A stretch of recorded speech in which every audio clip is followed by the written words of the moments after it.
ओम नमः शिवाय भक्तों आपने कई बार देखा होगा किसी बड़े जगराते में या किसी सिद्ध पीठ बड़े मंदिर में जब भी कोई ऐसा आदमी जाता है जिसके अंदर कोई प्रेत होता है या कोई ऊपरी हवा किसी का भी साया होता है। जब वो उस मंदिर में पैर रखता है या फिर जब उस जगराते में वो जाता है तो वो कुछ हलचल करने लगता है, जैसे बार बार सर को हिलाने लगेगा। अगर औरत हुई तो बालों को खुला करके गोल गोल घुमाएगी। उसका अपने ऊपर वश नहीं रहता है, जोर जोर से चीखें मारते हैं। तो ये सब क्या होता है, इन सब के बारे में आज मैं आपको बताने वाला हूँ।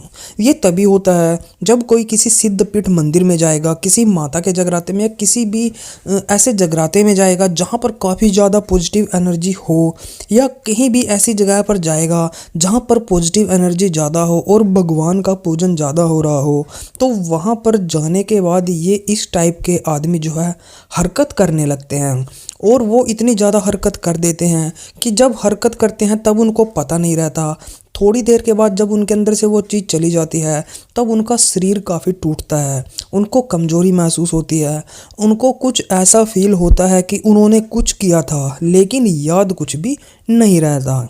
तो ये क्या चीज़ें होती हैं और किस में आती है और क्यों आती है, यह सबसे बड़ा सवाल है। सबसे पहले तो जान लीजिए कि ये हरकतें करता कौन है। ये हरकत हम नहीं करते, हमारे अंदर जो प्रेत बैठा रहता है, जो चौक चौराहे से, शमशान से या किसी ऐसे व्यक्ति के द्वारा हमारे पास भेजा जाता है हमारी बर्बादी करने के लिए, वो ये हरकत करता है। और वो ये हरकत इसलिए करता है क्योंकि ऐसे स्थान पर आप जाते हो जहाँ पर पॉजिटिव एनर्जी ज़्यादा हो, किसी बड़े मंदिर में, सिद्धपीठ मंदिर में या फिर जगराते के अंदर, जिस भी चीज़ के मतलब आस पास आप जाते हो जहाँ पर सात्विक एनर्जी, पॉजिटिव एनर्जी ज़्यादा हो, तो वो एनर्जी उस प्रेत को सहन नहीं होती। क्योंकि प्रेत जो होते हैं वो नकारात्मक होते हैं, नकारात्मक ऊर्जा होती है, नेगेटिव एनर्जी होती है, और इसी चीज़ के अंदर रहना ये पसंद करते हैं। तो ये अगर किसी पॉजिटिव एनर्जी के पास चला जाए तो इनको भागने की घबराहट होती है और इनको ऐसा होता है कि इसमें से निकल जाएं, और तब ये हरकत करने लग जाते हैं। इनको वो चीज़ सहन नहीं होती, ये यही सोचते हैं कि ये भगवान के पास ना जाए और अपना इलाज भी ना करवाए, ताकि हम इसके शरीर में बैठे रहें और इसकी बर्बादी करते रहें और इसको हर तरह से सबक सिखाते रहें, इसको हर तरह से बर्बाद कर दें। लेकिन अब बात यह है कि ये ऐसा करते क्यों हैं। इसके पीछे एक सबसे बड़ा रीज़न यह होता है कि या तो ये जो प्रेत होते हैं ये अपने ही घर के सदस्य होते हैं जो मर चुके हुए होते हैं, या फिर ये होते हैं किसी किराए कराए की, या मतलब जैसे कोई तांत्रिक होता है वो हमारे पास भेजता है किसी के कहे के द्वारा। अगर कोई करवाता है तब इन शक्तियों को कोई भी तांत्रिक हमारे पास भेजता है। तो ये दो जगह से हो सकते हैं। या फिर तीसरी जगह जो होती है कहीं चौक चौराहे पे पैर आ जाना, वहाँ से भी ये शक्तियाँ हमारे साथ लग सकती है। शमशान से भी ये शक्तियाँ हमारे साथ लग सकती है। ये नेगेटिव एनर्जियाँ होती हैं, और ये जब पॉजिटिव जगह पर जाती हैं तो पूरी दबा के हलचल करती है। अब सवाल ये है कि हमारे साथ कैसे लग जाते हैं। इसके पीछे एक बहुत बड़ा कारण होता है कि अगर कोई हमारा रिश्तेदार या फिर हमारा घर का सदस्य अकाल मृत्यु को प्राप्त हुआ। अकाल मृत्यु मतलब कोई या तो फांसी लेके मरा है या फिर किसी नहर में कूद के मरा है, मतलब कह लीजिए कि जो अपने आप जिसने जान दे दी।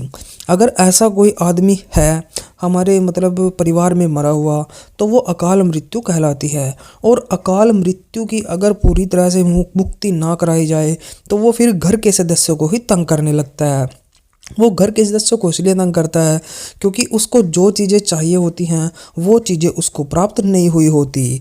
कई बार क्या होता है, हमारे ऐसे ही अकाल मृत्यु में मरे हुए किसी भी घर के सदस्य को तांत्रिक भी काबू में कर लेता है, क्योंकि तांत्रिक इसी चीज़ की फिराक में बैठे रहते हैं कि कब कोई अकाल मृत्यु वाला केस आए, शमशान में उसको फूकने के लिए आए। जैसे ही उसको फूक के सब चले जाए तो बैठ के वहाँ पर वो उसको सिद्ध कर लेते हैं, सिद्ध करके उसको अपने वश में कर लेते हैं और उससे इतनी पीड़ा देते हैं, उसको काफ़ी पीड़ा देने के बाद उससे सारे काम भी वो लेते हैं। ये चीज़ें बिल्कुल ही गलत होती हैं, लेकिन तांत्रिक पैसे ऐंठने के चक्कर में इन सब चीज़ों को करते रहते हैं। तो या तो ये चीज़ें होती हैं। दूसरा, तांत्रिक के द्वारा भी शक्तियाँ भेजी जाती हैं। वो ऐसा होता है कि जैसे अगर आपका काम काफ़ी अच्छा चल रहा है, आप दिन दूना रात चौगुनी उनती कर रहे हैं और आपका कोई पड़ोसी या रिश्तेदार है जो आपसे काफ़ी ज़्यादा जलता हो, उससे आपकी कामयाबी सहन नहीं हो रही है, तो वो ऐसी हरकत कर सकता है। रिश्तेदार या फिर दोस्त कई बार ऐसी नीची हरकत भी कर देते हैं कि इस तांत्रिक पे जाके तांत्रिक से कह के आपके काम को बंधवा देंगे या कहीं ऐसी नकारात्मक शक्तियाँ आपके घर में भिजवा देंगे ताकि आपका नाश हो जाए। तो तांत्रिक जो है आपका नाम, आपके दादा का नाम, आपके पिताजी का नाम, स्थान का नाम, यहाँ तक कि आपके तन पर ओढ़ने वाला, पहनने वाला कपड़े का टुकड़ा भी वो मांगते हैं। उसके बाद ही आप पे क्रिया की जाती है। तो आपका कोई चाहने वाला ही आपके ऊपर क्रिया कराता है क्योंकि उसको ही आपकी इन सारी चीज़ों का पता होता है। तो तांत्रिक के द्वारा भी ये शक्ति हमारे पास भेजी जाती है। तीसरा होता है किसी चौक चौराहे, शमशान या फिर अगर ऐसी जगह आपका घर हो जैसे रेलवे ट्रैक के पास या फिर हॉस्पिटल के पास, क्योंकि हॉस्पिटल में भी अकाल मृत्यु कई बार हो जाती है, कई बार वहाँ पर मौतें होती रहती हैं और रेलवे ट्रैक पर भी अकाल मृत्यु चलती रहती है क्योंकि कई बार कोई घर से तंग आकर रेलवे ट्रैक पर कट जाता है या कोई अनजाने से भी मतलब उसके आगे कट जाता है। तो वहाँ पर ऐसी आत्माएं भटकती रहती है और ये हमारी गलती होती है कि हम वहाँ से गए, लेकिन गए तो गए, हम कुछ ऐसी हरकतें कर देते हैं जिसके कारण ये चीज़ें हमारे साथ चल जाती है। जैसे हम रात को 10 या 11 बजे या 12 बजे रेलवे ट्रैक को क्रॉस कर रहे हैं और हमने ड्रिंक भी कर रखा है, मांस मदिरा सब कुछ खा पी रखा है, तो ये चीज़ें आसानी के साथ हमारे साथ आ सकती है। अगर आप सही हो, सेफ हो, भक्ति करने वाले हो तो ये चीज़ें आपके पास नहीं लगेंगी। किसी हॉस्पिटल से आप आए, आपने ड्रिंक कर रखा है, मांस मदिरा का सेवन कर रखा है, तो हॉस्पिटल से भी ये चीज़ आपके साथ लग सकती हैं। किसी चौक चौराहे पर किसी ने कोई जादू टोना किया हुआ है और उसके ऊपर पैर पड़ जाना, तो वहाँ से भी ये शक्ति आपके साथ हो जाती हैं। तो ऐसे करके जो नकारात्मक शक्तियाँ हैं वो आपके साथ हो जाती हैं। और इन नकारात्मक शक्तियों का अगर आपको पता लगाना है तो आप या तो किसी जगराते में जाओगे तो वहाँ पर हरकत करोगे, किसी सिद्धपीठ मंदिर में जाओगे तो आप हरकत करोगे, या फिर आपको रोज़मर्रा की ज़िंदगी में भी कुछ ऐसी चीज़ें दिखाई देंगी। जैसे रात को बेड पर सो रहे हों तो सोते समय एकदम से आँख खुल जाना, वो भी झटका लग के, सोते समय ऐसे लगना कि आपके ऊपर कोई बैठा है, कोई दबाव दे रहा है और आपकी आवाज़ नहीं निकल रही है। कई बार हमारे काम बिगड़ने लगते हैं, 99% तक काम सही होंगे और 1% पे आके बिगड़ जाएगा। हमारी घोड़ा गाड़ी में प्रॉब्लम हो जाएगी, हमारा जो है घर में रोग और दरिद्रता आ जाएगी, काफ़ी तरह की मतलब दिक्कतें घर में आती हैं।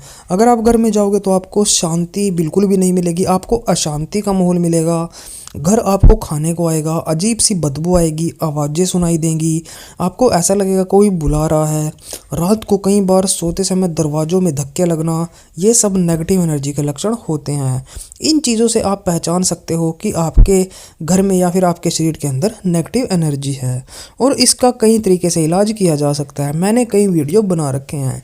भगवान हनुमान जी की शरण में चले जाएं, नेगेटिव एनर्जी अपने आप भाग जाएगी। हर तरह की नेगेटिव एनर्जी का इलाज है हनुमान चालीसा। तो हनुमान चालीसा से ही आप अपनी हर तरह की और अपने घर की हर तरह की नेगेटिव एनर्जी को दूर भगा सकते हो। तो भक्तों, वीडियो अच्छी लगी वीडियो को भी इसे लाइक कर दें और हमारे चैनल को सब्सक्राइब कर दें और भी अच्छी अच्छी वीडियोस के लिए आप हमारे साथ बने रहें। तो चलिए आज की वीडियो में बस इतना ही, मिलते हैं हमारी एक और न्यू वीडियो के साथ। तब तक के लिए ओम नमः शिवाय, ओम नमः शिवाय, ओम नमः शिवाय।